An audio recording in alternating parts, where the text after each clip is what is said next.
Dober dan, ura je 10 in začenjamo naš dogodek tradicionalno skupaj za obeležitev Svetovnega dneva meteorologije in Svetovnega dneva voda. Pozdravljeni tudi tisti, ki vas ne vidim, ki ste na Zoomu. Odločili smo se, da imamo hibridni dogodek, zaradi tega, ker je dvorana pač razmeroma majhna, kapaciteta je omejena in pač ne moremo biti vsi fizično prisotni tu, zato kombiniramo. Začeli pa bomo z uvodnim nagovorom magistra Mojca Dolinar, stalna predstavnica Slovenije pri Svetovni meteorološki organizaciji. Prosim, če malce vpeljaš temo letošnjega Svetovnega dneva meteorologije in pa Svetovnega dneva voda, ki smo ga imeli včeraj.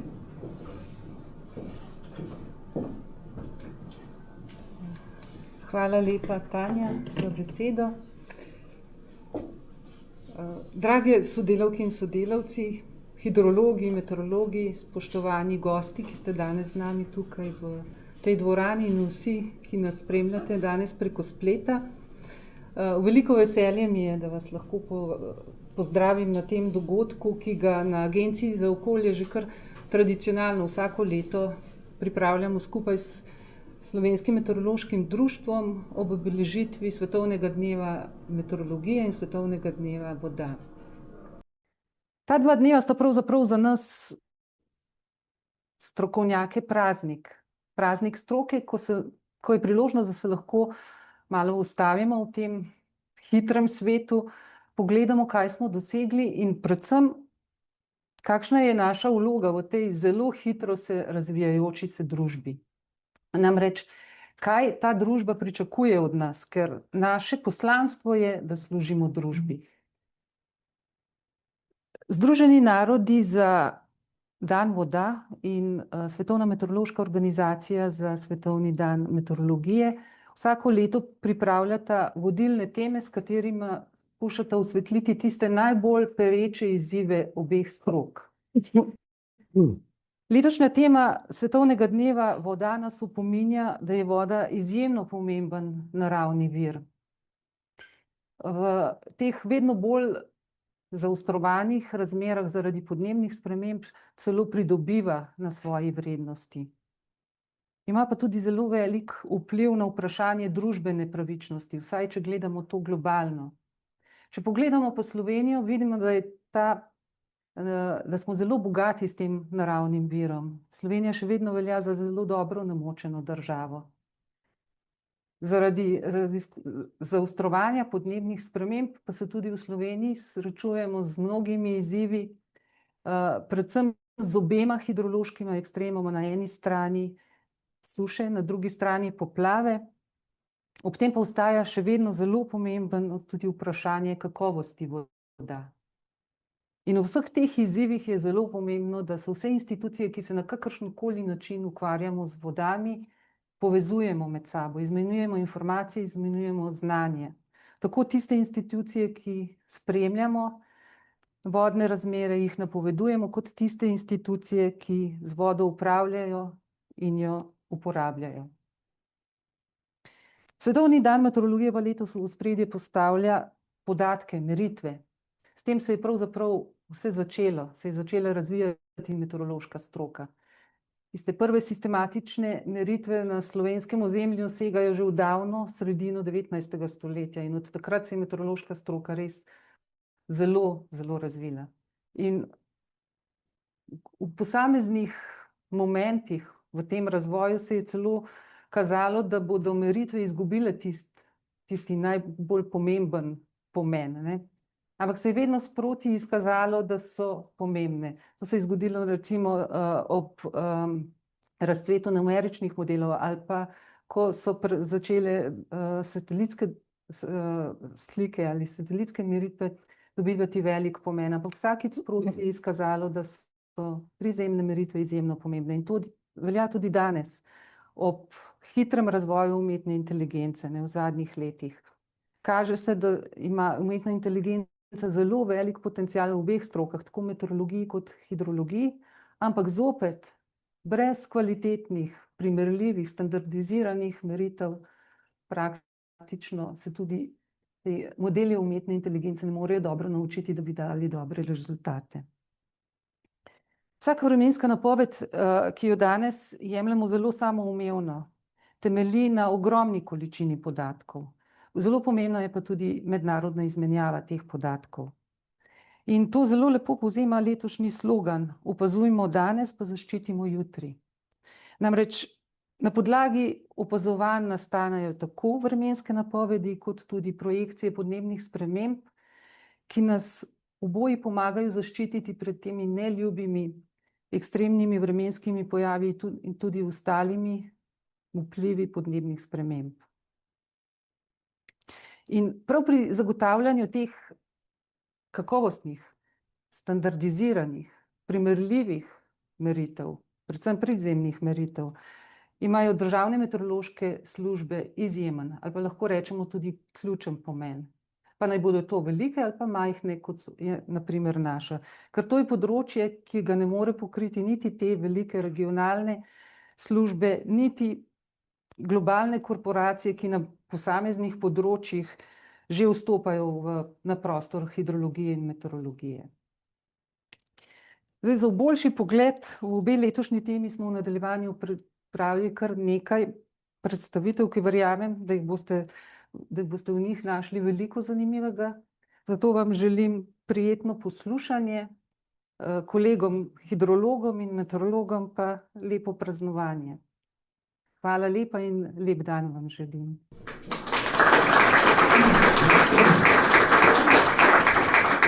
Hvala za uvod v to, kaj danes praznujemo, in izrabljamo to priložnost tudi za predstavitev nekaterih naših storitev. Imamo 6 predavateljev, seveda bi vsakdo izmed njih lahko govoril uro ali pa še več, ampak omejili smo vsakemu čas samo na 10 minut. Cenjena publika, tudi vaša vprašanja bomo sprejemali na koncu, torej ne po vsakem predavanju, ampak ko bodo zaključena vsa predavanja. In seveda vabljeni ste tudi tisti, ki ste na Zoomu, na povezavi, da vpišete v chat svoje vprašanje, ga bomo upoštevali in seveda na koncu, tako kot vsa vprašanja, tudi iz publike, ki je prisotna tu. Zdaj bi pa povabila magistra Draga Groslja, da nam predstavi uvodno temo, tisto osnovno temo, ki jo imamo, meritve. In začenjamo s tistimi najbolj klasičnimi meritvami. Ja, lep pozdrav.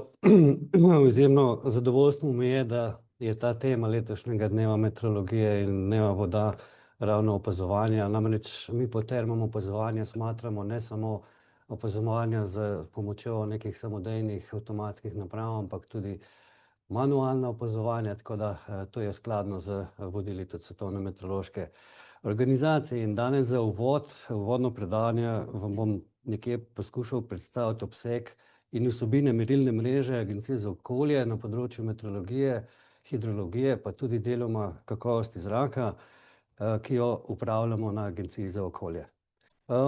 Zdaj pri predstavitvi ne moremo mimo rezultatov prvega infrastrukturnega projekta Bober. Velika večina od vas te rezultate pozna, saj na dnevni ravni delamo z rezultati tega projekta. Namreč na področju meteorologije in hidrologije smo v tem projektu Bober od leta 2009 pa do 2015 izgradili oziroma prenovili 248 merilnih postaj na področju hidrologije in meteorologije. Zgradili smo tudi drugi radar na pasji ravani, ki je bila dolgoletna želja kolegov meteorologov, in tudi ta objekt, v katerem smo danes, ki je bolj tehnične narave, kajti tukaj imajo prostore vzdrževalne in razvojne službe z vidika merilnih mrež, pa tudi laboratoriji imajo svoje prostore in seveda hidrološka in meteorološka prognoza. No, poleg superračunalnika smo tudi izgradili, oziroma so kolegi hidrologi izgradili prognostični sistem za napovedovanje vodostave na porečju reke Save in Soče, in pa seveda, ker se tiče samih meritev, smo nabavili merilno opremo za merjenje pretokov na slovenskih rekah.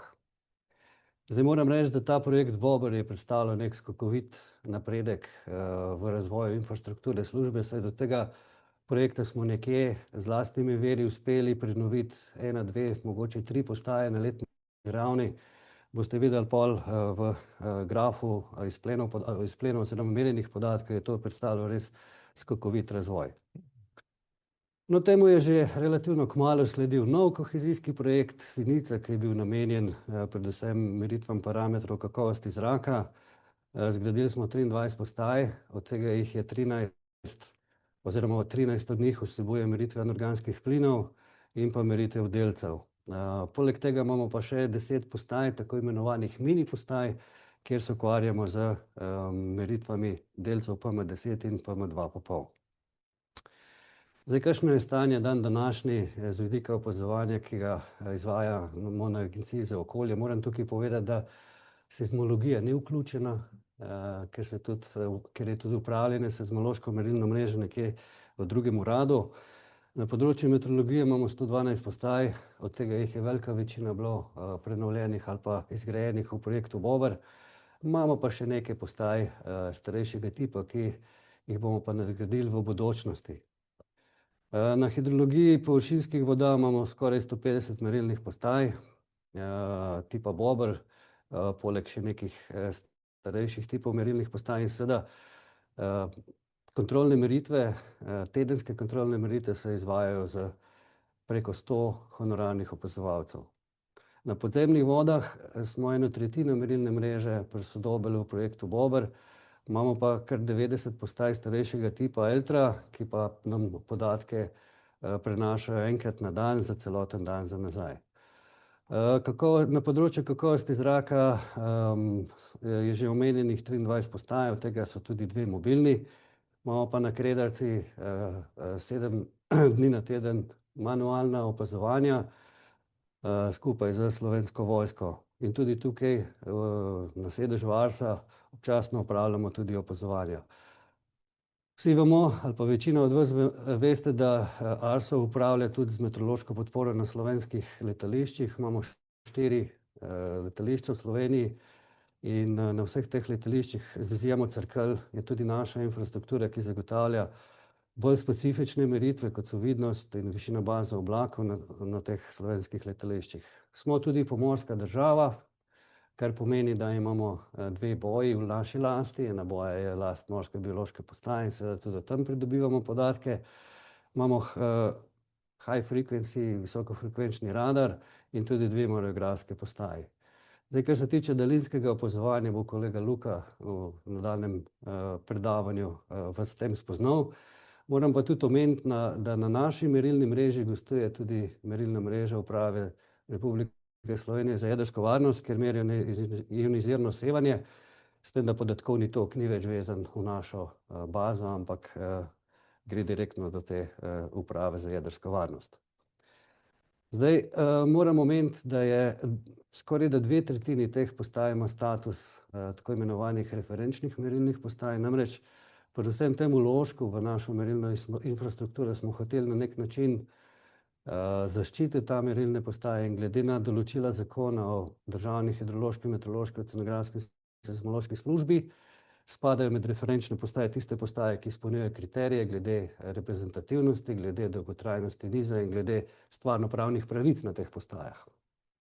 Seveda nočem biti nobena ovira pri razvoju, ampak sodelujemo z mnenjem pri sprejemanju občinskih prostorskih načrtov ali pa državnih prostorskih načrtov. Ta trenutek imamo v naši merilni mreži v operativi 3836 postaj, merilnih inštrumentov. Teh merilnih inštrumentov je v realnosti več, ampak danes, na ta dan, Svetovni dan meteorologije in hidrologije, je v operativi toliko merilnih inštrumentov, s katerimi merimo 52 različnih merjenih veličin in 307 merjenih parametrov. Na primeru temperature, ki je merjena veličina, temperatura zraka merimo na različnih nivojih in to nam predstavlja parameter. Tako da vsega skupaj se na letni ravni v 2025 se je v našo bazo steklo 246 milijonov zapisov. In tukaj na grafu vidite nek eksponencialni razvoj števila zapisov v zadnjih 25 letih. Leta 2000 smo imeli nekje 1,3 milijona teh zapisov in po neki eksponencialni krivulji smo prišli do 246 zapisov. Zapis v bazi pa pomeni merjeno vrednost v obliki povprečne minimuma, maksimuma ter terminske vrednosti plus še statusnih simbolov, statusnih informacij.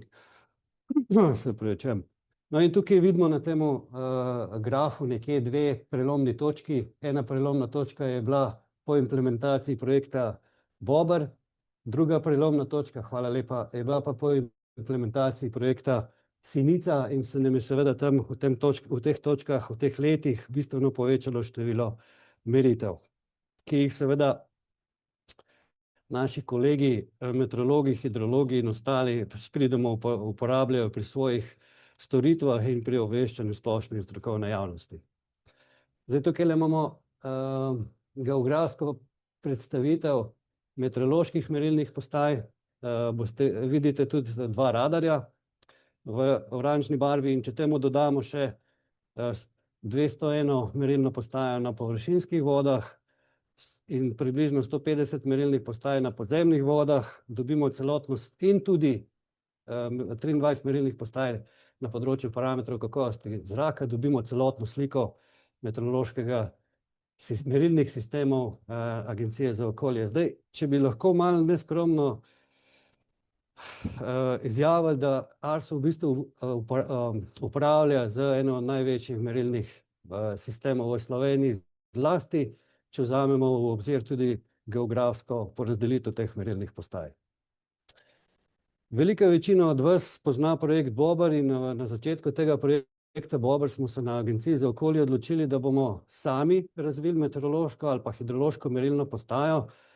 Namreč komercialne samodejne postaje v tem trenutku, govorimo o letu 2009, še niso bile oziroma niso bile na taki razvojni stopnji oziroma niso izpolnili vseh naših želja in specifikacij, ki bi jih mi želeli od take moderne samodejne postaje.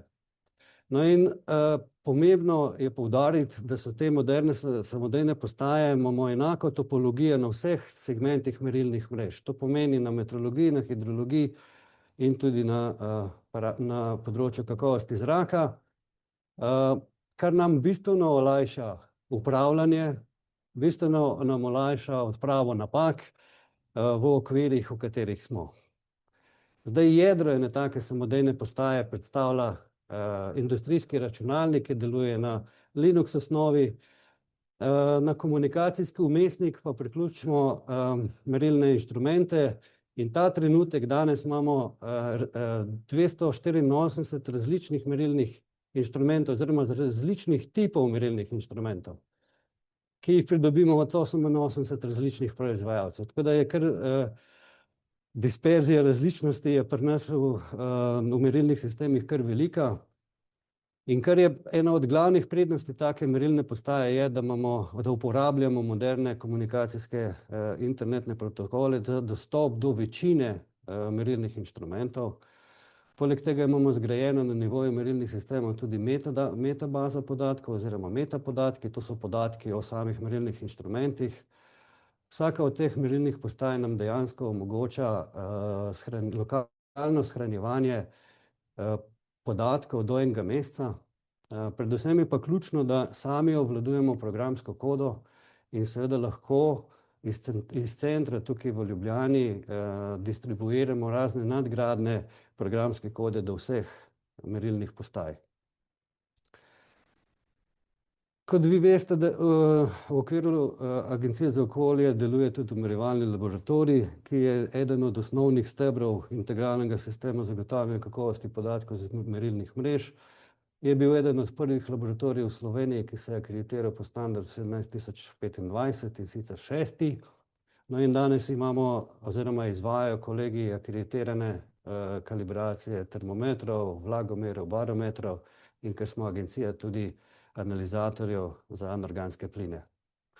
Poleg tega izvajajo tudi neakreditirane umirjene ali pa neakreditirane kalibracije za sončno sevanje, testiramo inštrumente za smer in hitrost vetra, sicer nimamo vetrovnega tunela, ampak v enem omejenem obsegu lahko tudi to izvajamo, umirjamo ombrometre oziroma merilnike padavin in podobno. Zdaj, leta 2004 je Svetovna meteorološka organizacija nekje prepoznala potencial tega laboratorija in ga imenovala kot regionalni instrumentacijski center in v zadnjih, rečemo temu 25 letih smo izvedli veliko umerjanj referenčnih merilnih inštrumentov drugih meteoroloških služb na eni strani, no na drugi strani smo pa izvedli veliko aktivnosti v smislu krepitev zmogljivosti v obliki raznih delavnic in izobraževanj za meteorološke službe, ne samo na jugovzhodni Evropi, ampak tudi širše po svetu. Kaj nas čaka v prihodnje z vidika merilnih sistemov Agencije za okolje? Torej, kot ste na prejšnjih primerih videli, imamo srečo, da lahko smo del kohezijskih projektov, ki so infrastrukturni projekti in ta trenutek se nahajamo v neki implementacijski fazi dveh projektov, in sicer Sover in Lastovka. Sover je namenjen prenovi oziroma obnovi meteorologije in hidrologije, medtem ko je Lastovka namenjena meritvam oziroma izboljšanju meritev na področju parametrov kakovosti zraka. Kaj si obetamo po končanju teh dveh projektov? V prvi fazi, da bomo imeli enake merilne sisteme povsod v naši mreži, kar nam bo seveda omogočilo lažje vzdrževanje. Seveda na drugi strani bomo povečali število meritev, tako da v naslednjem letu ali pa po končanju tega projekta si povečamo, si nekje obetamo še kakšen milijon več zapisov v našo bazo. Če sem majčkeno bolj konkreten, na hidrologiji površinskih voda bomo izgradili 3 nove merilne postaje, na meteorologiji 4. Celovita prenova merilnih mest pomeni, da bomo že obstoječe merilne postaje celovito prenovili z vidika merilne infrastrukture. Na posameznih merilnih mestih, in sicer 28 na površinskih vodah in 25 v meteorologiji, bomo nadgradili obstoječa merilna mesta z dodatnimi merilnimi inštrumenti. In ker je od projekta Bober poteklo že 10 let, moramo te naše samodejne merilne postaje tudi investicijsko vzdrževati in bomo prenovili tudi vse te merilne postaje v smislu industrijskega računalnika in komunikacijskega vmesnika za postaje iz projekta Bober. No, ekstremni vremenski pojavi vplivajo tudi na delovanje naše merilne mreže in vsi se spomnimo obsežnih poplav avgusta leta 2023.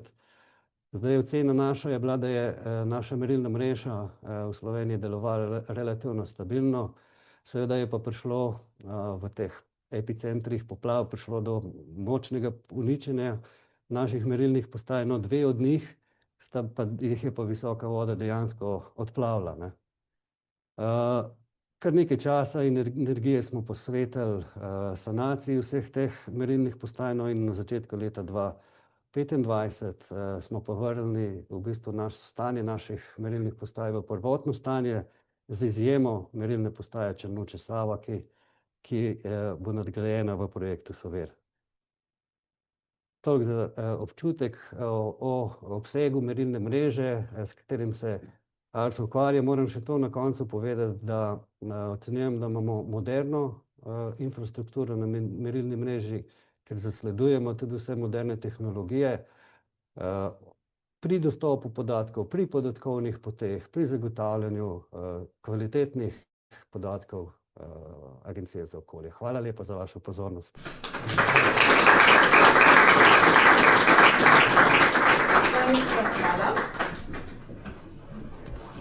Zdaj bomo pa iz stav malce pogledali z meritvami tudi navzgor in to področje nam bo predstavil magister Luka Ravnik. Je zanimivo, vedno veliko teh slik vidimo tudi na našem spletu, ampak tak celovit pregled, kaj se dogaja s temi meritvami, nam bo podal Luka. Hvala za pozornost, lep pozdrav z moje strani. Torej govoril bom oziroma predstavil eno družino meritev, ki jo rečemo daljinska zaznava stal. Kaj to pomeni? Torej, gledali bomo v ozračje, poslušali boste kasneje za menoj tudi predavanje o daljinski zaznavi iz orbite, torej v satelitskih meritvah na podoben način, pa vendar nekoliko drugače. Inštrumente bom predstavil, nekih merilnih tehnik osnove povzel. Najprej se pa ozrimo v atmosfero. Torej, merimo jo, gospod magister Drago Gross je ravno predstavil cel sklop inštrumentov, ki merijo nekak spodnji rob atmosfere. Torej, vemo veliko o tem spodnji plasti, oziroma ravno zares pri tleh, radi bi pa veliko vedeli tudi o tem, kaj je znotraj atmosfere. Zdaj, kako to lahko naredimo? Lahko uporabimo tudi redne letalske linije in inštrumente na teh letalih. Lahko spuščamo meteorološke balone, temu rečemo radiosondažna meritev. Imamo tudi postajo po novem pri nas, tudi o tem bom nekaj pokazal oziroma povedal. No, lahko pa se v resnici ozremo v nebo in vidimo, kaj gledamo, oziroma lahko tudi na nek način pošljemo nek signal v atmosfero in vidimo, kaj je ta signal, ko se vrne nazaj, kakšno informacijo nosi o tem, kaj je v atmosferi videl.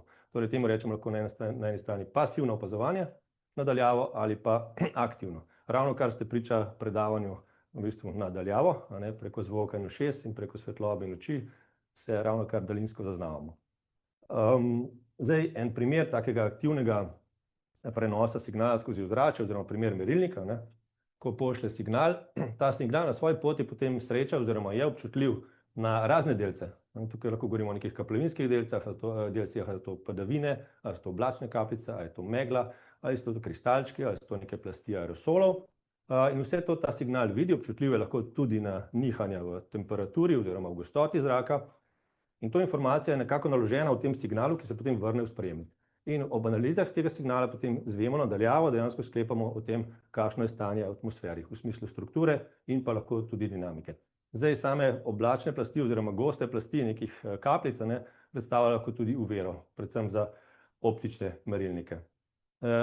Neka plejada teh inštrumentov, s katerimi se da, zdaj govorim na splošno, s katerimi se da pogledati v ozračje oziroma videti nadaljavo, kaj se v ozračju nahaja in kako se samo vreme odvija, je res širok nabor.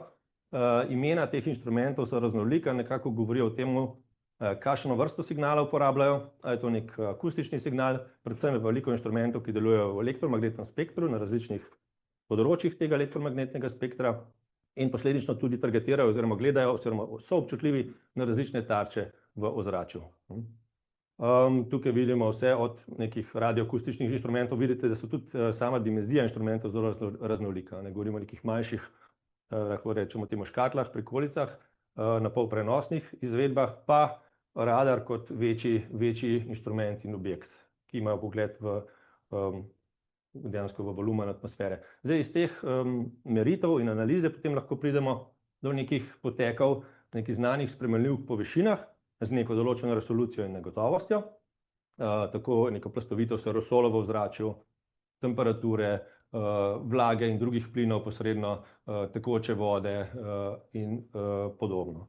Zdaj, iz tega lahko potem sklepamo naprej na samo dinamiko in neke izvedene informacije pridobivamo o dinamiki samega razvoja atmosfere, že samo te spodnje plasti mešanja, ali pa temu rečemo prizemna mejna plast, ki je najbolj dinamična in ki se najbolj spreminja, tudi recimo s 24-urnimi cikli. Lahko nekako razločujemo tudi vrste delcev oziroma teh tarč, do neke mere vrste aerosolov, potem fazo, v smislu ali odkrite za padavinske delce, ki so v trdni obliki ali v kaplevinski obliki, spremlja oziroma vidi se lahko tudi saharski prah ali vulkanske izbruhe v višjih plasteh in kako se to lahko vmeša potem v samo prizemno mejno plast. Zdaj, posledično, ker je tako širok nabor nekih izvedenih vrednosti, imamo tudi široko področje uporabniških skupin. En del tega je že nekako ustaljena praksa, tudi kar se tiče meritev in potem uporabniških skupin.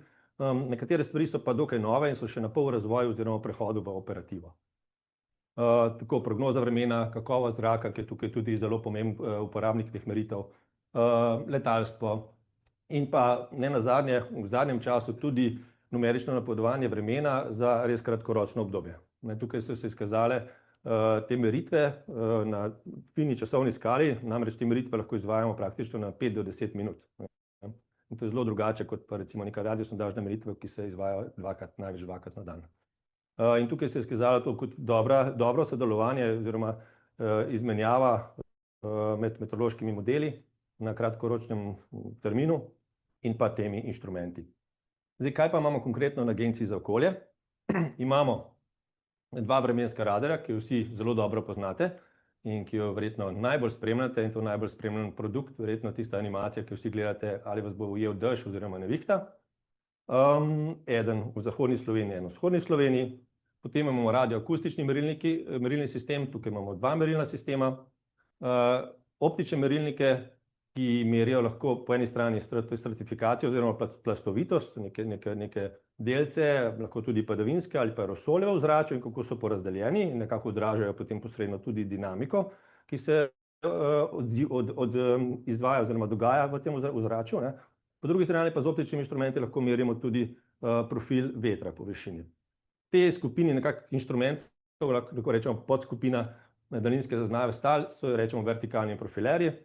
Potem pa imamo tukaj vseeno omenjeno tudi radiosondažni sistem z zvezdico, ker ga nekako obravnavamo skupaj z ostalimi inštrumenti tukaj na Agenciji za okolje in imamo do nedavno pred kratkim smo tudi vzpostavili avtomatski sistem, ki ga bomo pokazali. Zdaj, kaj targetiramo? S temi profilerji nekako bolj gledamo v to prizemno mejno plast, torej to dinamiko te plasti, ki je zelo raznolika in se spreminja, ima nek dnevni hod in potem še odvisno od letnega časa. In ta dinamika, v to dinamiko počasi prihajajo potem tudi modeli, eksplicitno recimo numeriko, ko se resolucija izboljšuje, pridejo na bolj fine časovne in prostorske skale. In tukaj smo se nekako našli skupaj. Po drugi strani pa vremenski radar, ki pa nekako ima pogled v globino atmosfere in nam na 5 minut praktično kaže razvoj padavinskih sistemov. Primer teh inštrumentov vidite torej Lisco v vzhodni Sloveniji, Pasaravan v zahodni Sloveniji. To sta 2 največja objekta, kar se tiče teh merilnih inštrumentov oziroma te mreže.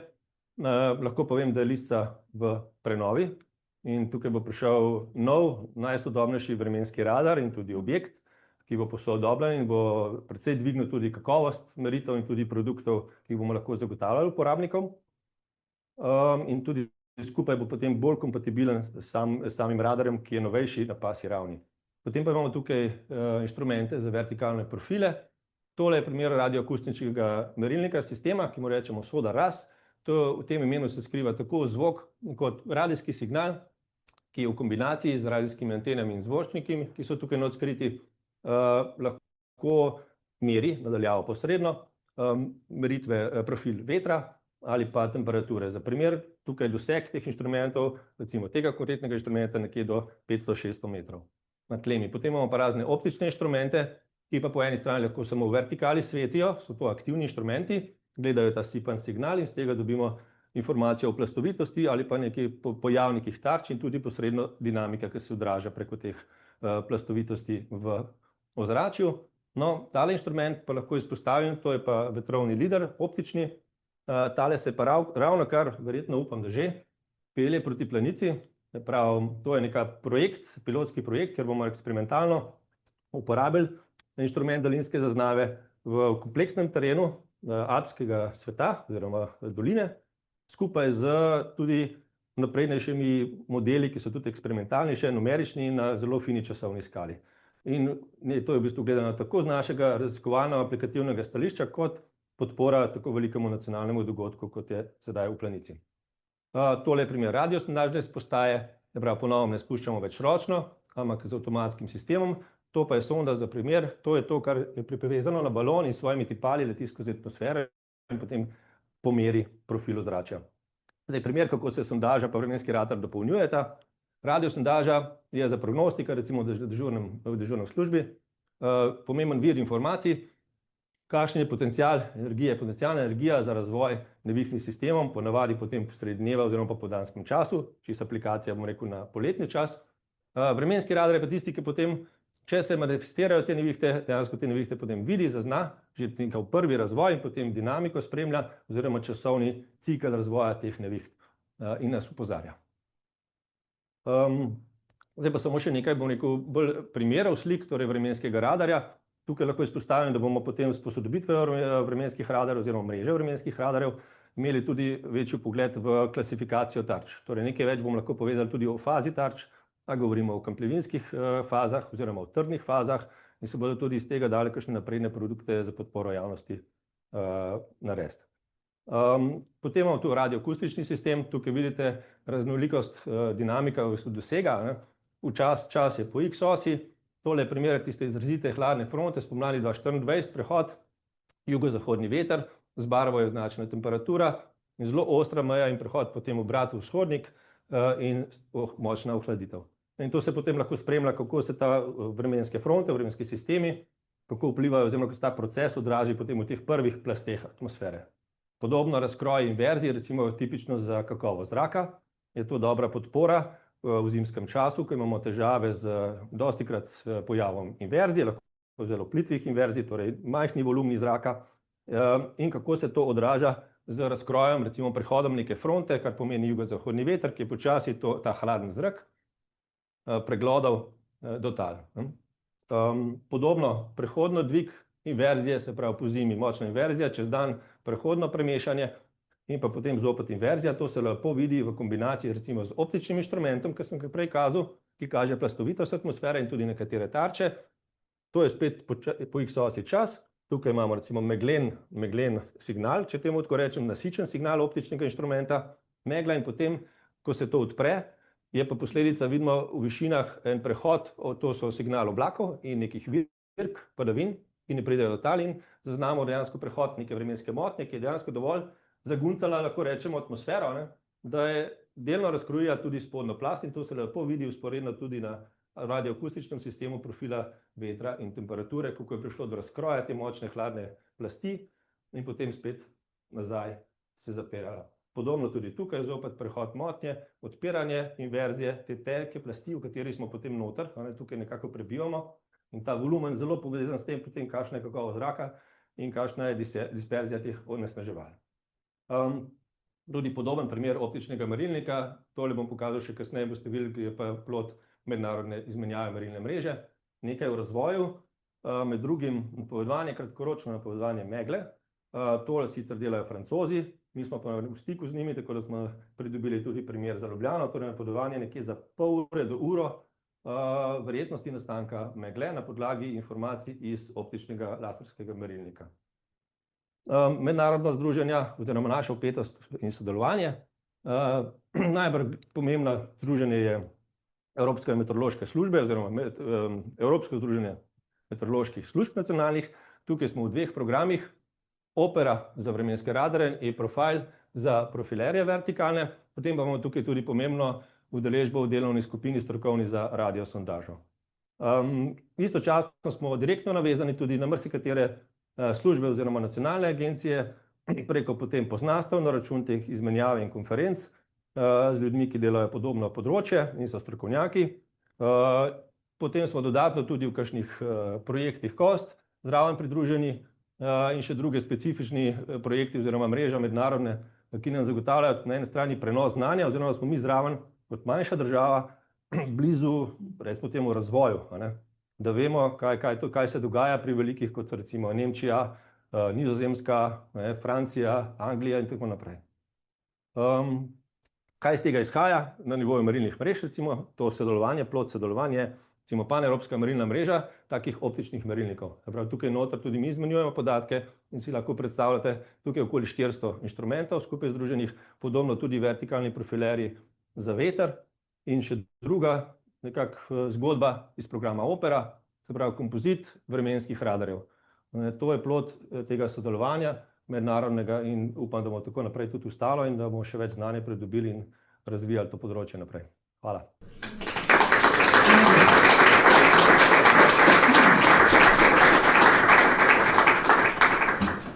Hvala, predvsem hvala tudi za konkretne primere, v katerih ti merilniki pomagajo, da razumemo, kaj se dogaja v ozračju. Zdaj se bomo preselili malce više, ne bomo gledali samo iz stav, ampak bomo gledali še, kako se vidi naš svet iz večje višine, torej satelitov. Magistra Mateja Iršič, Ribet, izvoli. Tanja, najlepša hvala za besedo. Moram reči, da mi je v veliko čast, da lahko predstavljam delo na satelitskem področju naše satelitske skupine znotraj ARSO, ki se v zadnje čase krepi, kar mi je še posebej veliko veselje. Mogoče za uvod naj povem, da Agencija za okolje že dolga leta uporablja meteorološke satelite, in sicer preko mednarodne organizacije EUMETSAT, se pravi Evropska organizacija za uporabo meteoroloških satelitov. In vsa leta sisteme nadgrajujemo, se pravi tako na evropski skali, 30 držav skupaj investira v visoke tehnologije, zato da imamo potem vse nacionalne meteorološke službe in širše vse države na voljo te podatke, ki so izredno pomembni.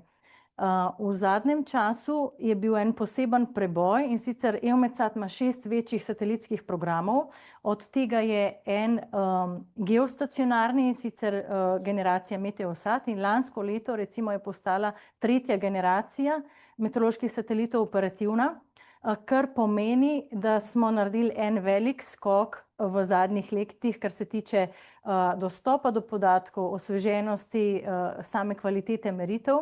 In ta program, tako da si predstavljate, bo naslednjih 20 let aktualen. Se pravi, to je ključno, da EUMETSAT vsem državam članicam zagotavlja neko dolgoletne meritve, ki so pomembne tako za trenutno spremljanje, kot pa tudi za vse trende klimatskih analiz. To je primer animacije, se pravi zadnjega najnovejšega satelita Meteosat 12, ki osvežuje podatke vsakih 10 minut. Ta satelit bo na voljo v naslednjem letu, in sicer s tem bomo osveževali vsake 2 minute pa pol te iste podatke. In sicer, da vam samo orišem, recimo mi na ta način, kot je tle prikazana Zemlja, vidimo, če bi šli v vesolje, vidimo v našem spektru, vidnem spektru Zemlja. Satelit, se pravi svojo senzoriko, pa v 16 kanalih vidnega in infrardečega spektra meri, in na ta način potem lahko te podatke kombiniramo v multispektralne slike in na ta način lahko izluščimo dodatne karakteristike oblačnosti in tal in pač tudi atmosfere. Naj omenim, da se pravi Meteosat sonder, ki je že lansiran in bo aktualen tekom letošnjega leta in naslednjem letu, pa ima takih prikazov ne samo 16, ampak 2000. Tako da samo za primerjavo. Dodatno pa se zdaj letos prvič, oziroma od lanskega leta naprej prvič operativno meri tudi razelektritve iz satelita, in sicer geostacionarne, ki je 36.000 kilometrov nad Zemljo, in sicer z vzorčenjem 1 milisekundo, potem pa se to skupaj zloži v 10-sekundne podatke, torej satelit zmeri te podatke na 36.000 kilometrih v geostacionarni orbiti, pošlje podatke v Nemčijo na sedež in jih potem pošlje nazaj na telekomunikacijski satelit in nazaj na našo spremno postajo, in vse to je osveženo vsakih 10 sekund. Se pravi, to je res izjemna tehnologija zadaj.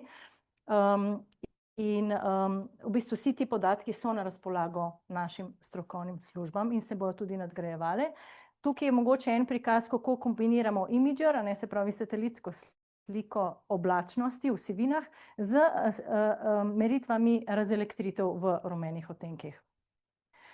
Da mogoče malo pozumiramo, se pravi vse te satelitske podatke v realnem času potem znotraj naših vizualizacijskih orodij kombiniramo z drugimi podatki, z radarskimi podatki v tem primeru, recimo za spremljanje neviht, in pa tudi stalno mrežo razelektritev, in se v bistvu vse ti podatki dopolnjujejo, zato da ima pač meteorolog, dežurni meteorolog in tudi na letališčih res dober pogled nad trenutnim dogajanjem. Zdaj, naša letalska služba potem uporablja specialne multispektralne prikaze, ker na podlagi kombinacij vseh teh meritev, in vse te stvari je v bistvu zelo, vse te produkte je zelo fajn, da razvijamo skupaj vse države, namreč na sedežu EUMETSAT imajo že določene produkte, ki jih so potem na razpolago vsem državam članicam za uporabo, in tukaj so recimo prikazi teh novosti, ki so z generacijo na voljo njim. Dodatno pa podatke seveda v operativnem času posredujemo tudi naprej kontroli zračnega prometa in s tem sodelovanjem pripomorejo naše službe za zagotavljanje večje varnosti tudi zračnega prometa. Že kakšno leto so na voljo osvežene satelitske slike satelita Meteosat 3. generacije tudi splošni javnosti, vsakih 10 minut na tem pač naslovu. In tudi po noči, se pravi animacija vsakih 10 minut, in zdaj z novimi spletnimi stranmi pa bojo te prikazi še nadgrajeni. Podala bi mogoče par primerov, kjer pride do izraza izboljšana tudi talna ločljivost. Recimo tukaj je satelitska slika Evrope, pozumirana nad Slovenijo in pozumirana nad Ljubljano v dveh prikazih. In sicer talna ločljivost z novo generacijo je tudi do 500 metrov. Se pravi, vsakih 10 minut 500 metrska ločljivost, kar je pač prvič v zgodovini. To so v bistvu izjemni dosežki. Se pravi, na ta način potem mi lahko za nas ali pa tudi za zunanje uporabnike lahko natančno določimo, a je oblačnost na severu Ljubljane ali pa jugu, kar prej z slabšo resolucijo ni bilo možno. En večji preboj je tudi na področju spremljanja požarov. Tudi zaradi večje talne ločljivosti lahko na ta način z novo senzoriko spremljamo tudi manjše požare, ne samo, se pravi, tam, kjer požar je trenutno aktualen v rdečih odtenkih, ampak tudi sam dimni oblak. Kot je bilo že omenjeno, SOVIR, katerega na ARSO, se pravi, pri katerem sodelujemo, je izredno pomemben tudi za satelitski del. Namreč v teh letih, času trajanja SOVIR-ja do leta 2029 bomo v celoti prenovili tudi ne samo sprejemni, antenski del, ampak tudi hardware, software in vse to bo nadgrajeno. In pravzaprav, ker je projekt že v teku, že danes, imamo že danes sam satelitski sprejem potrojen, se pravi, skušamo res zagotavljati veliko dostopnost v realnem času vseh podatkov, ki so na voljo, in sicer preko satelitske sprejemne antene, kot je tam skicirana še v stari kompoziciji, potem preko posebnih telekomunikacijskih protokolov, to je v sodelovanju z ARNES in GEANT, in pa z uporabo oblačnih tehnologij European Weather Cloud, do katere imamo dostop zato, ker smo člani EUMETSAT-a in se je izkazalo za izredno pomembno tudi ob raznih nadgradnjah in prehodih enih in drugih sistemov. Rada bi posebej poudarila, da vsi ti podatki se dekriptirajo, dekompresirajo, obdelujejo na sistemih Linux.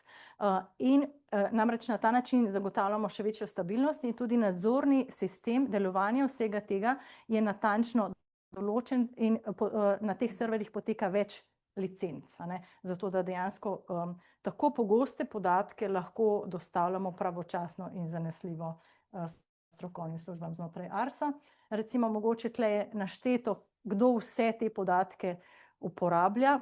Tle je v bistvu širok nabor, se pravi ne samo za spremljanje trenutnega stanja, ampak vsi ti podatki se z druge generacije in potem s tretje generacije v nadaljevanju se bojo še vključevali v modele za nowcasting, za tako imenovano, se pravi kratkoročno napoved vremena, kot pa tudi preko asimilacijskih protokolov v vse modele za napoved vremena, tako lokalne kot na globalni skali. In na ta način se v bistvu izboljšuje direktno napoved za v bodoče tudi z uporabo satelitskih podatkov.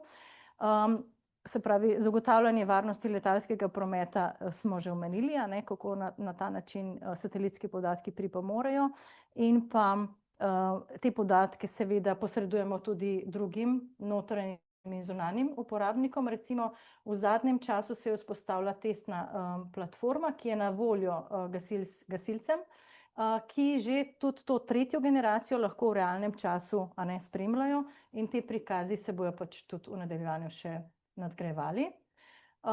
Se pravi, poleg tega velikega članstva v EUMETSAT-u pa ima EUMETSAT še dodatne, recimo, centre odličnosti, ki razvijajo specialne produkte za vse države, se pravi ne samo za specialne produkte spremljanja oblačnosti, ampak tudi recimo en segment je spremljanje karakteristik tal na področju jasnine. Se pravi, tam, kjer ni oblakov, mi lahko potem, tukaj pa tudi Agencija za okolje sodeluje že več let, in se pravi, na območju jasnine so pomembni produkti spremljanje vegetacije, recimo tudi suše, spremljanje požarov in recimo kratkovalovno sončno sevanje, kar je pomembno za sončne elektrarne, temperatura tal, recimo v primeru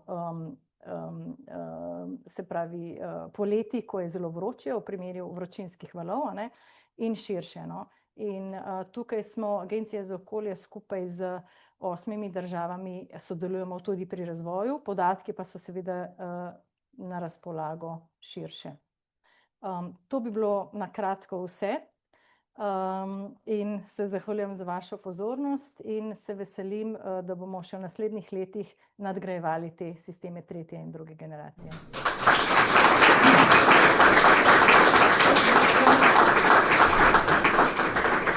Hvala, Mateja. In nadaljujemo z Matejo, in sicer Matejo Nadbast. Zbirali smo podatke, merili smo ogromno podatkov. Kaj se potem dogaja s temi podatki? Mateja, izvoli. Tanja, hvala lepa. Lep dober dan želim. Kar je Mateja predhodna pred menoj povedala, bi se težko o tem pogovarjali, če ne bi že naši predniki razumeli tega našega današnjega gesla. Merimo, pravi danes za varnejši jutri. To so začeli že v sredini 19. stoletja. Sredini 19. stoletja z vzpostavitvijo sistematičnega in organiziranega merjenja in beleženja vremena. Za vodenje tega velikega projekta, se pravi vzpostavitve mreže merilnih postaj in usposabljanja opazovalcev, so ustanovili Osrednji zavod za meteorologijo in zemljin magnetizem leta 1851 na Dunaju, kasneje tudi v Budimpešti. Zaradi zgodovine, ki je dolga od takrat do danes, je na ozemlju današnje Slovenije bilo več takih institucij, ki so vodile to meteorološko opazovanja in beleženja. Agencija Republike Slovenije za okolje pa je njihova naslednica. Ves ta čas so meteorološka opazovanja potekala pod okriljem državnih institucij. V začetku, se pravi sredini 19. stoletja, se pravi 1851, na ozemlju današnje Slovenije, sta delovali dve postaji, ena je bila v Postojni, ena pa v Ljubljani. Kasneje so se jim pridružile postaje v Celju, Mariboru, Ptuju, Novem mestu in tako naprej, do leta 1871, ko je bilo na tem našem ozemlju 10 postaj. Prvi tak velik preskok je bilo leta 1895, ko jih je bilo 100. Največ meteoroloških postaj, kot bi lahko gledali iz tega grafa, je bilo v 80. letih 20. stoletja 350. Danes pa je takšnih postaj z opazovalci, ki merijo na, se pravi, meteorološke spremenljivke, okoli 160. Kljub vsemu temu nihanju v številu meteoroloških opazovalnic, pa lahko vidimo, da tudi med vojnami to opazovanje ni zamrlo. In tukaj imam primer poročila iz leta 1917, iz Soške fronte, se pravi iz Prve svetovne vojne. Na Krnu so februarja 1917 izmerili snežno odejo višjo od 5 metrov. Zdaj pa, če gremo govoriti še o opazovalcih. Opazovalci so običajno veliki večini prostovoljci. Se pravi, mi imamo že 176 let neke vrste organizirano odklansko znanost. Rada bi izpostavila tukaj postajo Davča, pa Lučine. Namreč pri nekaterih opazovalcih postaja opazovanje vremena družinska tradicija. Na postaji Davča so z opazovanji začeli julija 1925.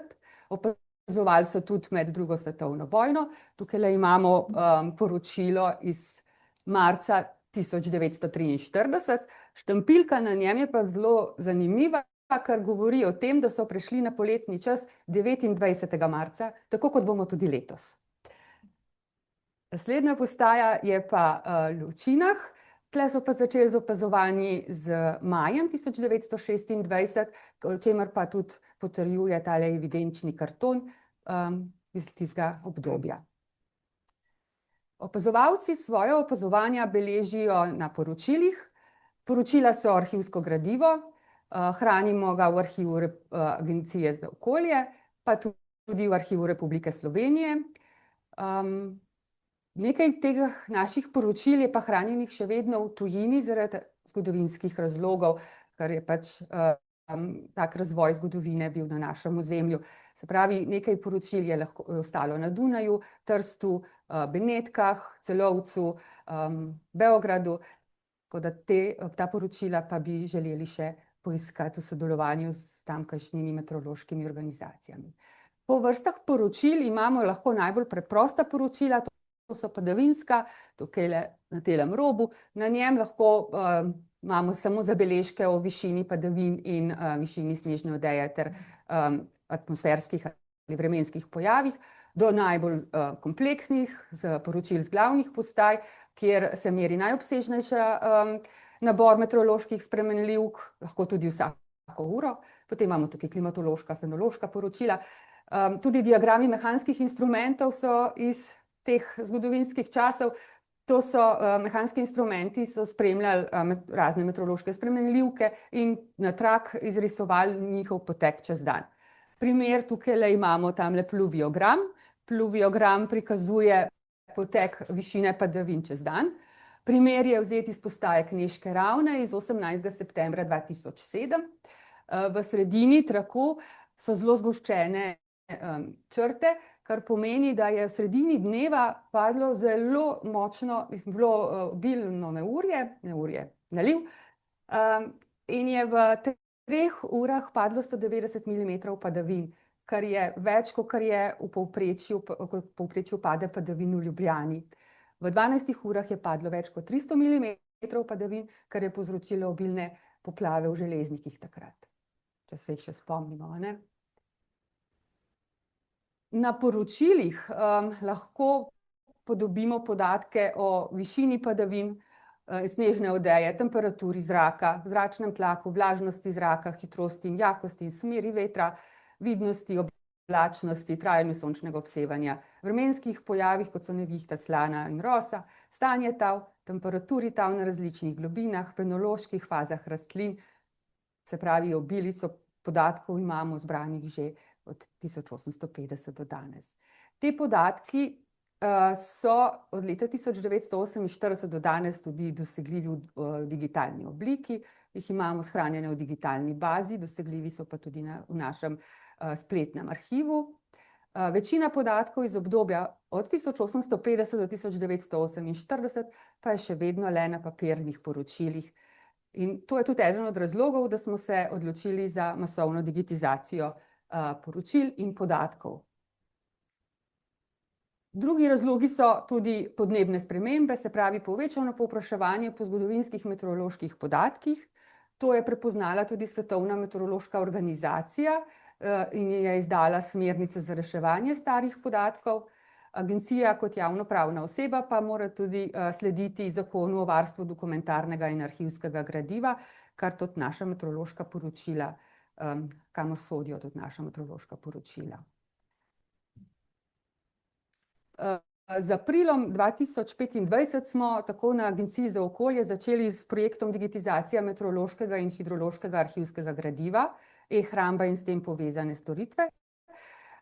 Ta projekt je del večjega, to je SOVIR, sistem opozarjanja na vremensko pogojene izredne razmere. V projektu sodelujemo skupaj s kolegi na Agenciji za okolje, z kolegi z Arhivom Republike Slovenije in z našim izvajalcem projekta, to je Mikrografijo. Aktivnosti na projektu, začeli smo z selitvijo tega našega arhivskega gradiva, to je približno 400 tekočih metrov, smo morali zaradi obnovitvenih del preseliti na najeto fizično hrambo, na ta način smo to našo arhivsko gradivo zaščitili. Potem smo začeli z digitizacijo poročil, pravi skeniranjem po domače povedano, skeniramo poročila iz obdobja 1850 do 2023. Do konca leta 2025 pa smo uspeli že poskenirati, se pravi podigitizirati več kot 2 milijona strani. Najeli smo in vzpostavili certificirano e-hrambo, kamor sproti shranjujemo digitizate. Digitiziramo, se pravi pretipkavamo tudi meteorološke podatke sporočil. Pripravljamo notranja pravila, ki so skladna z zakonodajo. Potem imamo vzpostavljeno lastno certificirano zajemno mesto za sprotno skeniranje poročil, se pravi za poročila, ki prihajajo v hišo od leta 2024. Vse gradivo popisujemo in urejamo skladno z zahtevami Arhiva Republike Slovenije, kajti po zaključku digitizacije bomo vse starejše gradivo od 30 let Arhivu Republike Slovenije tudi izročili. Po zaključku digitizacije bomo pa na osnovi na novo pridobljenih digitiziranih podatkov pripravili oceno tveganja za izjemne vremenske, hidrološke in oceanografske dogodke v današnjem in spremenjenem podnebju. Pa smo že pri zaključku. Zbrani meteorološki podatki prikazujejo pa opisujejo 176 let vremena in podnebja v Sloveniji. So odsev zgodovine naroda, njegove kulture in znanja, prikazujejo tudi razvoj stroke, znanosti in meteorologije, omogočajo podnebne analize, podrobne podnebne analize, ovrednotenje preteklih vremenskih in ostalih dogodkov zgodovinskih, izdelavo oceno tveganja za izjemne vremenske, hidrološke in oceanografske dogodke v današnjem in spremenjenem podnebju in pomagajo pri osveščanju o spremembah podnebja. Agencija Republike Slovenije je podedovala ta bogat arhiv meteoroloških poročil. Z digitizacijo tega gradiva omogočimo enostavnejšo dostopnost do meteoroloških poročil in podatkov, pridobimo podaljšane nize podatkov v digitalni obliki, ki so potrebne za podnebne analize, in zaščitimo arhivsko gradivo pred izgubo in obrabo in na ta način izkažemo spoštovanje do dela naših prednikov in odgovornost do naših zanamcev. Tukaj zraven je pa naše najstarejše poročilo iz arhiva, to je iz leta 1850 s postaje Ljubljana. Kot zanimivost naj povem, da so z opazovanji začeli ravno 23. marca 1850. Hvala lepa za pozornost.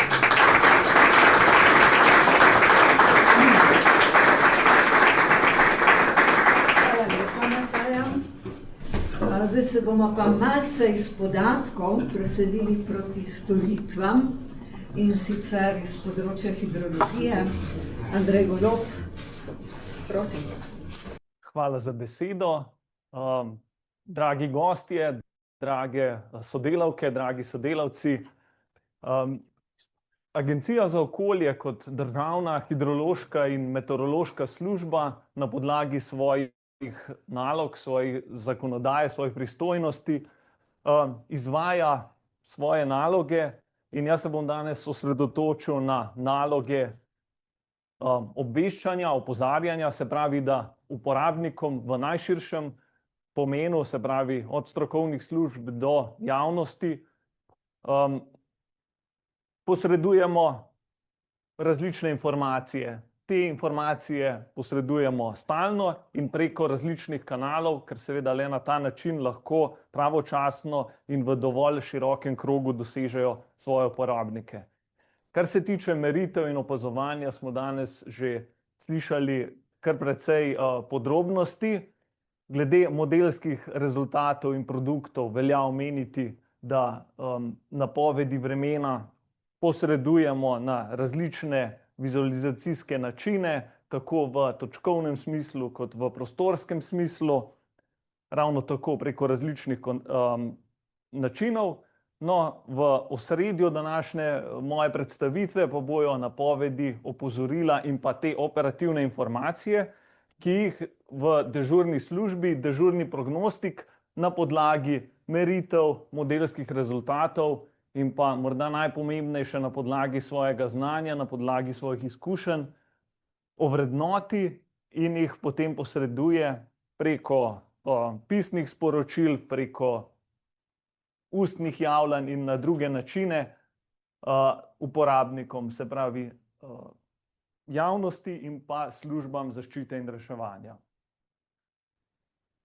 Ta služba se izvaja v obliki operativne prognostične službe vse dni v letu, po ustaljenih urnikih, no ali pa pred in pa med izrednimi dogodki, pa seveda delovni čas naše službe še prilagodimo, ga še okrepimo na način, da imamo vzpostavljeno stalno pripravljenost, da smo seveda ob najbolj intenzivnih dogodkih tukaj stalno prisotni oziroma da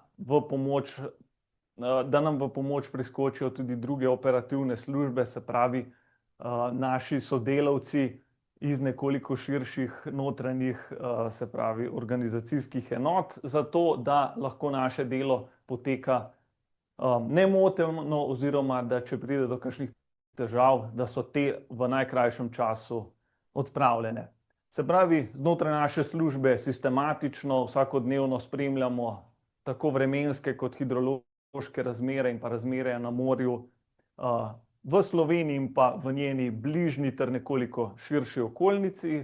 Pripravljamo napovedi in opozorila, ki jih posredujemo že omenjeno strokovnim službam v prvi vrsti iz področja zaščite in reševanja, pa tudi drugim strokovnim službam v Sloveniji, da lahko ob izrednih dogodkih ustrezno odreagirajo in da lahko v bistvu kot družba tudi v takih težkih dogodkih čim bolj nemoteno funkcioniramo. No in pomen te službe, tega sodelovanja, hitrega prenosa informacij se morda še najbolj pokaže v času hudourniških poplav. Hudourniške poplave, tudi če vzamemo izraz iz angleščine, se pravi neposreden prevod besede flash flood, gre za hitre, hipne poplave, ki se zgodijo nekje od nekaj 10 minut po intenzivnih padavinah pa do nekje nekaj ur po intenzivnih padavinah, kadar govorimo o dolinskih poplavah hudourniškega nastanka. Te dogodke zaradi njihove dinamike, zaradi narave dogodkov seveda zelo težko zanesljivo napovedati. Če govorimo o zanesljivosti v smislu, da znamo napovedati dovolj natančno kraj dogodka, čas dogodka in pa njegovo jakost, vse te 3 parametre hudourniških poplav je zelo težko napovedati, tako da napovedovanje poteka v smislu tega, da napovedujemo možnost nastanka, potem pa ob samem začetku dogodka je ta čas, to okno za opozarjanje ponavadi zelo kratko, zato je treba pravočasen in pa hiter prenos informacij. No in ravno s tem namenom smo vse predstavljene obstoječe dostope do informacij v zadnjih letih dopolnili z nekaterimi novimi postopkovnimi in komunikacijskimi rešitvami. Moram povedati, da na tem segmentu se še izboljšujemo, tudi v prihodnje bomo seveda temu segmentu namenili še precej lastnega razvoja, seveda pa je za razvoj še zelo pomemben tudi podpora v tem primeru 2 EU projektov, ki se sedaj zaključujeta v tem mesecu oziroma v tem obdobju. In skupaj kot razvoj lastne službe in pa s podporo projektov smo omogočili dostop do izračunov hidrološkega prognostičnega sistema, tako da lahko naši uporabniki na lokalni ravni že nekaj dni pred potencialnim dogodkom spremljajo sam razvoj dogodka. Določili smo točno določene protokole telefonskih posvetov, se pravi, da kakšen dan pred dogodkom smo na voljo za telefonske posvetovanje in pa ob samem nastanku dogodka smo razvili tudi sistem avtomatskega obveščanja. Zdaj, treba je še povedati, da pri sodelovanju z lokalnimi službami je zelo potrebno upoštevati to, da ob izrednih dogodkih je zasedenost teh služb zelo velika, da je čas zelo dragocen, zato smo v bistvu pri razvoju vseh teh rešitev veliko pozornosti namenili temu, da so v bistvu rešitve morda na nek način enostavne, vendar zelo učinkovite, tako da v bistvu vse operativne protokole posredovalcev na terenu na nek način podpirajo, ne pa da bi jih z nekimi dodatnimi aplikacijami ali pa drugimi mogoče kompleksnejšimi rešitvami preveč obremenili. Kar se tiče zagotavljanja dostopa do hidrološkega prognostičnega sistema, je le-to omogočen preko take spletne aplikacije HFS-VIS, ki se avtomatsko posodablja. V aplikaciji lahko uporabniki dostopajo do celega niza različnih izračunov hidroloških spremenljivk.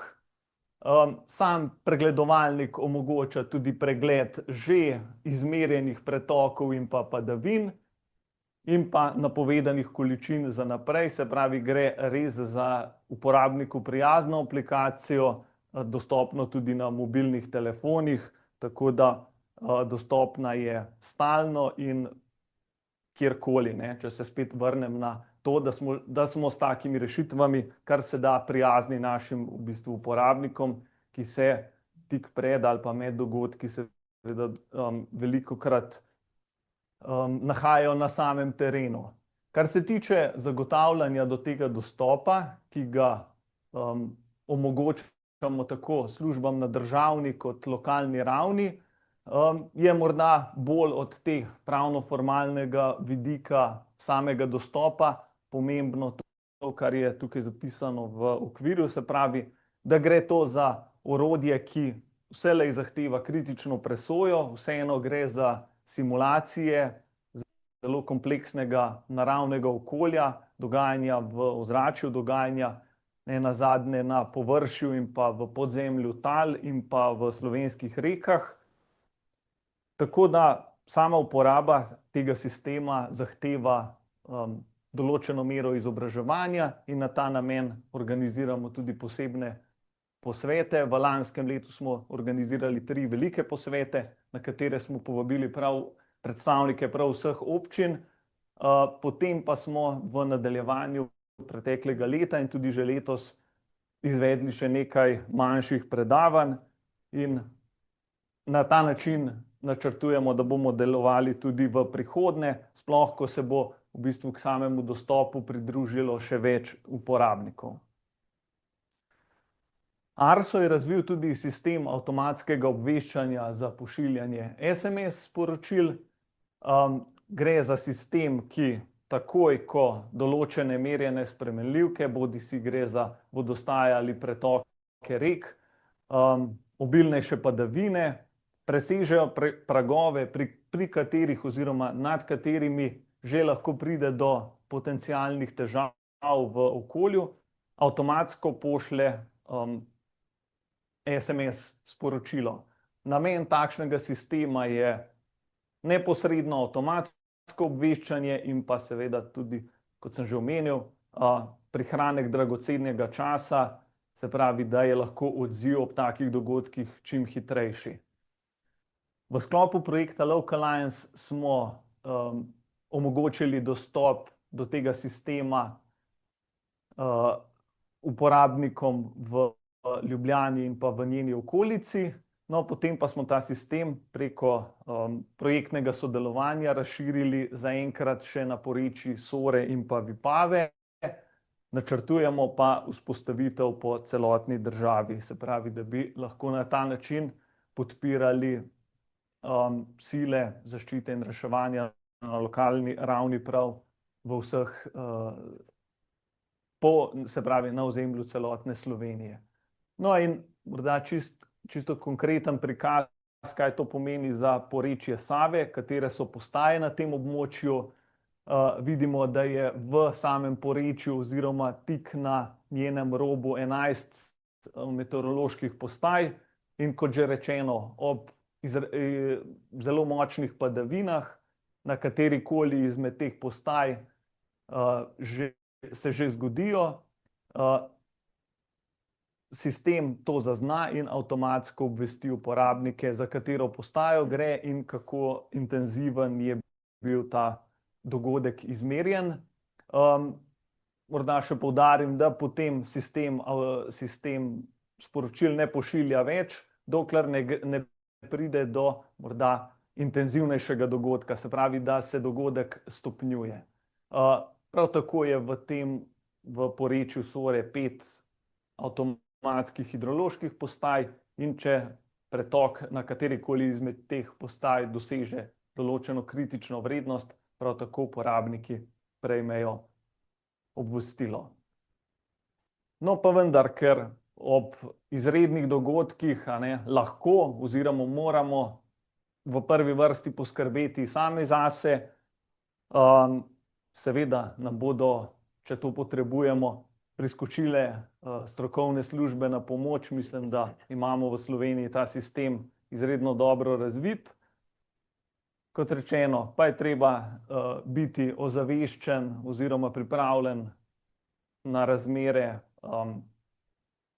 mora biti pripravljen na razmere vsak izmed nas, zato vas tudi povabim, da nas v bistvu spremljate, sledite preko različnih kanalov, zato ker naše delo v operativni prognozi, nenazadnje delo vseh naših sodelavk in sodelavcev, dobi tisti pomen, če smo uporabni za naše uporabnike, v primeru opozoril, da ljudje na naša opozorila se tudi pripravijo, tudi reagirajo.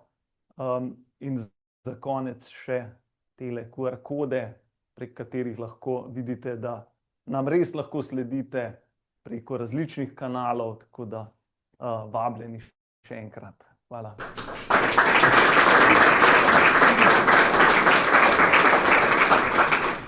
Hvala lepa, Andrej.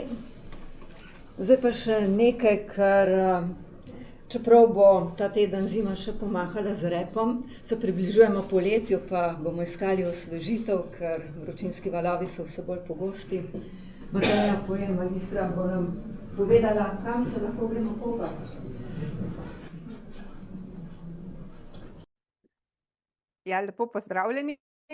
Za zaključek ena malenkost lahkotnejša tema, ki nas spominja oziroma opozarja na to, da poletje že prihaja. In sicer so kopalne vode pri nas določene kot odseki, kjer se ljudje tradicionalno lahko kopajo. Pri nas jih imamo določenih 49 in sicer so kopalne vode tisti odseki, ki so namenjeni izključno kopanju. So pa tudi zakonsko urejeni, kar pomeni, da imamo že na nivoju Evropske unije sprejeto kopalno direktivo. Ta od držav Evropske unije zahteva, da določijo kopalne vode, na njih redno spremljajo kakovost vode po predpisanih parametrih. Prav tako je predpisana tudi metodologija ocenjevanja kakovosti vode, ter nenazadnje moramo vsem skupaj obveščati javnost. Prav zaradi slednjega smo na agenciji razvili interaktivno karto, ki naj bi podajala tiste osnovne informacije, ki so za kopalce nujne.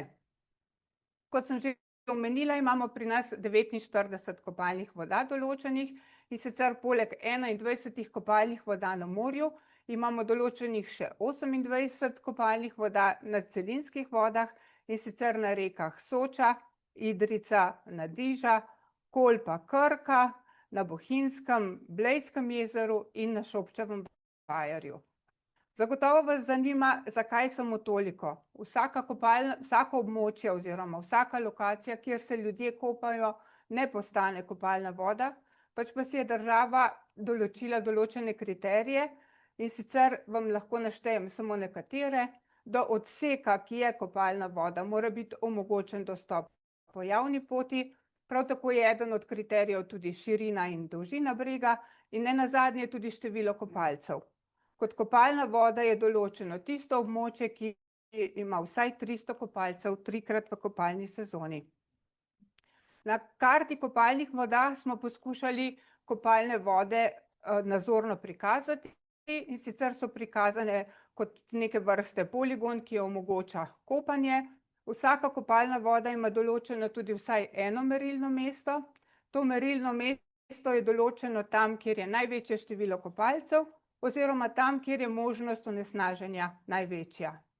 Na tem merilnem mestu redno spremljamo kakovost vode, in sicer v času kopalne sezone, ki je ločena za morje, in sicer na morju traja od 1. junija do 15. septembra, na celinskih vodah pa od 15. junija do 31. avgusta. Vzorčenje na teh kopalnih vodah izvajamo vsake 14 dni, zato da zagotovimo zanesljivo sliko stanja naših kopalnih voda. Na agenciji pripravimo program monitoringa, Nacionalni laboratorij za okolje in hrano pa je naš izvajalec, ki na posameznem merilnem mestu izvede najprej terenske meritve in senzorične ocene, v laboratorij pa odnese vzorec vode za mikrobiološko analizo 2 parametrov. Ti 2 parametra sta Escherichia coli in pa intestinalni enterokoki. To sta parametra pokazatelja morebitnega fekalnega onesnaženja. Fekalije v površinske vode na splošno pridejo zaradi neprečiščenih odpadnih voda, ob izrednih hudih nalivih, kadar se zmešata tako meteorna in pa odpadna voda. Vir fekalij so tudi iztrebki domačih ljubljenčkov ptic, tudi kmetijstvo in nenazadnje tudi kopalci. Nacionalni inštitut za javno zdravje je za ocenjevanje posameznega vzorca kopalne vode izdelal smerne vrednosti, ki pa ob preseganju lahko privedejo tudi do odsvetovanja kopanja. V primeru, da je vzorec kopalne vode skladen, se takrat ob vnosu tega vzorca na karto kopalnih voda simbol obarva zeleno, v primeru, da gre za neskladno kopalno vodo, pa se simbol obarva rdeče. Če kliknemo na rubriko kakovost vode, lahko vidimo na karti kopalnih voda tudi vse predhodne analize. V primeru, da imamo neskladen vzorec, karto kopalnih voda opremimo z razlago in pa tudi z ukrepi, ki so bili takrat izvedeni. Lahko pa neskladna kopalna voda privede tudi do odsvetovanja kopanja. Tudi takrat karto opremimo s številnimi informacijami o tem, zakaj se je to zgodilo. Kot primer navajam prepoved oziroma odsvetovanje kopanja v Idrijci v Bači pri Modreju v avgustu leta 2023, ko je bila voda kalna, prav tako tudi mikrobiološko neustrezna zaradi sanacij v zaledju ob poplavah. Vsaka kopalna voda ima tudi informacijsko tablo. Na tej informacijski tabli so zbrane osnovne informacije o kopalni vodi in pa tudi QR koda, ki omogoča, da do karte lahko dostopamo. Kopalci pa so bili o odsvetovanju kopanja obveščeni tudi preko te table in pa seveda tudi preko medijev. Na karto kopalnih voda pa poleg skladnosti posameznih vzorcev objavljamo tudi dodatne informacije, kot primer recimo pomanjkanje vode v kopalnem območju Straža v juliju leta 2022, ko je prišlo za prekomerne razrasti makroalg. Kot sem že rekla, so kopalne vode zakonsko urejene, in sicer Evropska okoljska agencija od nas zahteva, da podatke o stanju kopalnih voda in pa tudi podatke o lokacijah pošljemo vsako leto ob koncu sezone. Evropska komisija potem pripravi poročilo o skupnem stanju kopalnih voda v Evropi, in sicer obstaja enotna metodologija ocenjevanja stanja kopalnih voda, in sicer se kopalne vode na osnovi 4-letnega niza podatkov razdelijo v 4 razrede kakovosti. Ti razredi so odlična, dobra, zadostna in slaba kopalna voda. V odlični kopalni vodi je bakterij manj, v slabi pa že toliko, da je potrebno kopanje prepovedati. Tudi to razvrstitev najdemo na karti kopalnih voda in na splošno velja, da so naše kopalne vode na morju že vrsto let razvrščene v odlično kakovost glede na mikrobiološko stanje, medtem ko so celinske kopalne vode razvrščene navadno v razrede dobro in pa odlično. Med državami Evropske unije se navadno uvrščamo v sam vrh med zaradi kakovosti odličnih kopalnih voda na morju.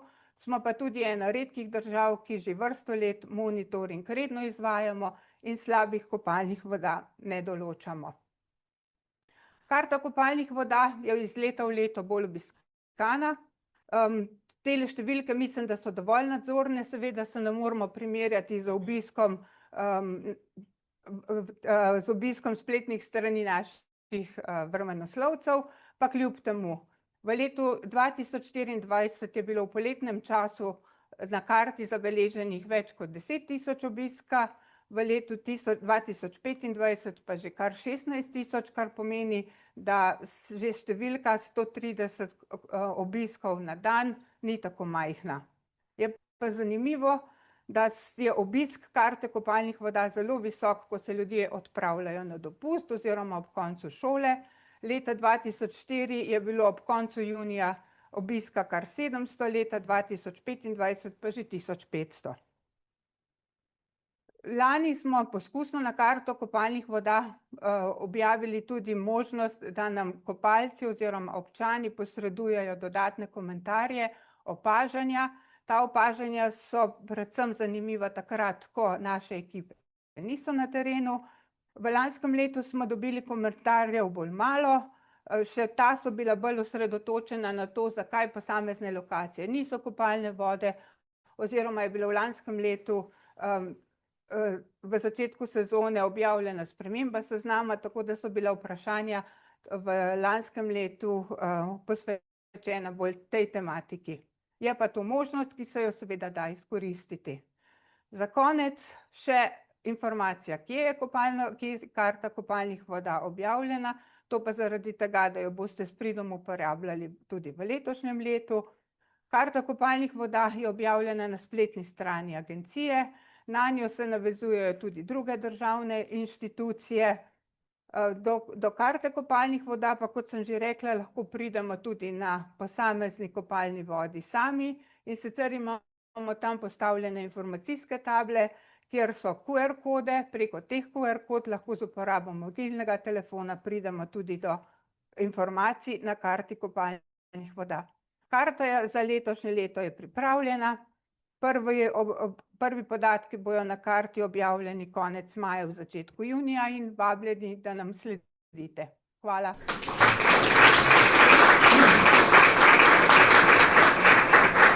Hvala lepa, Mateja. Zelo uporabna informacija. Zdaj bi se jaz najlepše zahvalila našim 6 predavateljem. Mislim, da si zaslužijo vsi skupaj še en aplavz.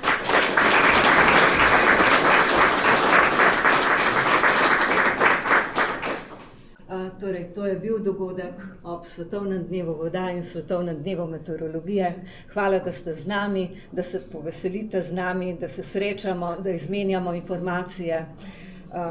Lahko bi še veliko več povedali naši predavatelji, ampak smo malce omejili, pa boste verjetno se lažje z njimi tudi povezali in jih še kaj vprašali. Hvala lepa in vas vabim, da se preselimo iz dvorane v Predverju.